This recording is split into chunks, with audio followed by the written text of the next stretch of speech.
on m'a prévenu il y a 3 jours de vous rendre visite. Il y a 3 jours, j'étais très loin, mais vous avez beaucoup de chance. Vous n'êtes pas dans une réunion politique. Je viens, je vous raconte ce que j'ai envie de vous raconter, parce qu'elle m'a dit, vous avez une parole libre. Alors je lui ai dit, je vais venir parce que vous avez la chance d'avoir un maire extraordinaire, que je ne connaissais pas du tout, que j'ai rencontré lors de la manifestation du jardin. Et donc j'ai vu qu'il y avait un cœur, une énergie, une envie de donner que je n'ai pas trouvé dans toutes les villes que je rencontre, ou en France ou ailleurs. Donc ça m'a amusé. Je suis voisin de Grasse, et ici c'est l'extrême de la Provence orientale. Ça va déjà jouer après sur l'idée qu'on veut en faire. Je me suis dit, vous la répétez, j'ai dit, je veux bien aider dans notre expérience, cette expérience patrimonique où j'entendais toujours, il y a 30 ans ou 40 ans, déjà la place du Grand Jardin, je venais déjà travailler à Vence, la place du Grand Jardin qui n'était déjà plus un grand jardin. Alors on se dit, il y a cette ville, la dernière grande ville de la Provence orientale, qui a un grand jardin au cœur de la ville, où est-il? Alors on m'a posé cette question, elle me dit, je ne peux pas comprendre ça. Essayez de m'aider. Essayer de l'aider, c'est pas si facile que ça. Parce que tous les quotas, tous les codes que vous voyez sont des standards. Je vous l'ai expliqué. On retrouve les mêmes choses, les mêmes matériaux, les mêmes végétaux, le même entretien. La monotonie s'est installée sur le territoire national. Je n'ai pas dit départemental, national. Alors on n'a pas la prétention de faire mieux.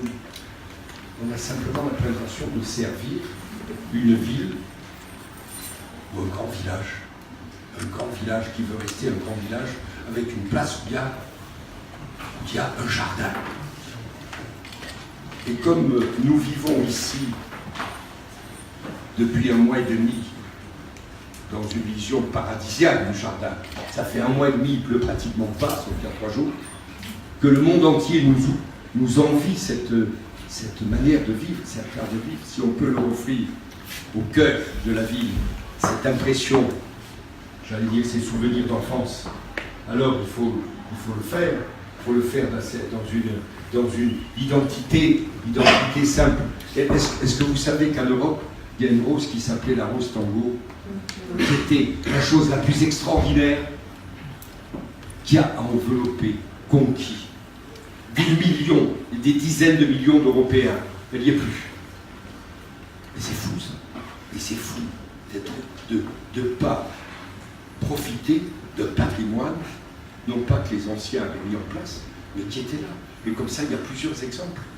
Alors si on les retrouve tout simplement, si dans l'attitude de l'entretien des jardins, fût-ce-t-il de la ville, parce que le responsable des jardins de la ville, vous savez, quand vous faites une étude, vous la faites dans votre coin, vous faites plaisir, vous employez de grandes phrases, mais vous ne vous souciez pas de ce qui va se passer après. Alors là, vous allez à l'échec. Alors qu'est-ce qu'on a fait? On avait parlé avec les gens, puisque vous l'avez dit vous-même, ils voulaient participer. Ce qui est extraordinairement rare. Parce que d'habitude, on donne ça à une entreprise, on passe un marché, on fait le travail, on réceptionne, on met un tampon, au revoir et merci. Vous retournez 2 ans après, ça n'a rien à voir avec l'histoire qu'on voulait raconter au départ. Alors, moi j'ai dit, contre maire, ça va plus loin que ça. Il faudra que vous vous donniez les moyens d'avoir des jardiniers, le vrai, avec un grand J, celui qui a du cœur. Pas celui qui pousse la souffleuse, le balai aspirateur, tout ce que vous voyez partout. C'est la vie des jardins aujourd'hui, c'est épouvantable. Alors on me dit, ça coûte des sous. J'ai répondu, je m'en fous, c'est pas moi qui paye. Mais c'est une parenthèse. J'ai dit, ça coûte rien. Le petit argent en plus qu'il faudra investir pour former des gens. Et ils sont prêts puisqu'ils ont dit, donnez-nous les moyens en argent, et c'est peu d'argent, et donnez-nous les moyens en formation pour qu'on redevienne les jardiniers. Vous savez, ce jardinier du rêve, qui aime les plantes. Si vous avez un grand jardin, il faut aimer les plantes. Sans ça, vous aimerez des espaces verts. Ça, je ne suis pas capable. Je ne sais pas faire.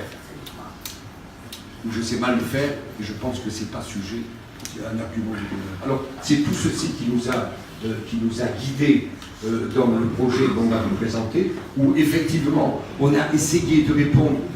C'est compliqué cette histoire. Il y a le surpoids, il y a la surcharge, il y a les riverains, il y a les contraintes, il y a la sécurité, il y a les pompiers, il y a la compagnie des papillons, il y a tout ce que vous voulez qui fait que chaque fois que vous décidez quelque chose, il faut tenir compte de 20 ou 30, donc c'est pas si facile. Mais essayez de donner un regard, peut-être un peu désuet, mais tant que la ville de Vence restera désuète, prenez bien le mot, hein, désuète au sens de son identité, de toutes ces rues qui ont un caractère extraordinaire, alors à ce moment-là, non seulement vous y vivrez mieux, vous y vivrez bien, mais vous serez fiers d'être la dernière ville de la Provence, et j'insiste, de la Provence orientale, qui a un caractère dans le temps, qui a fait qu'on l'a reconnue et on veut la retrouver comme telle. Et si vous pouviez devenir l'exemple chez vos collègues, où l'exotisme à tout va fait que il a même planté des palmiers à grâce depuis 3 ans. Au cœur de la ville, alors je me dis, tu es fou, tu as laissé faire ça, mais j'ai tué pour rien, moi. Et si on pouvait planter des palmiers au cœur de Vence, on irait presque le faire. Tout ça parce que c'est la mode. Restons des gens simples, humbles, avec la nature. Les gens de Vence, du pays de Vence, ont toutes ces qualités pour pouvoir les partager.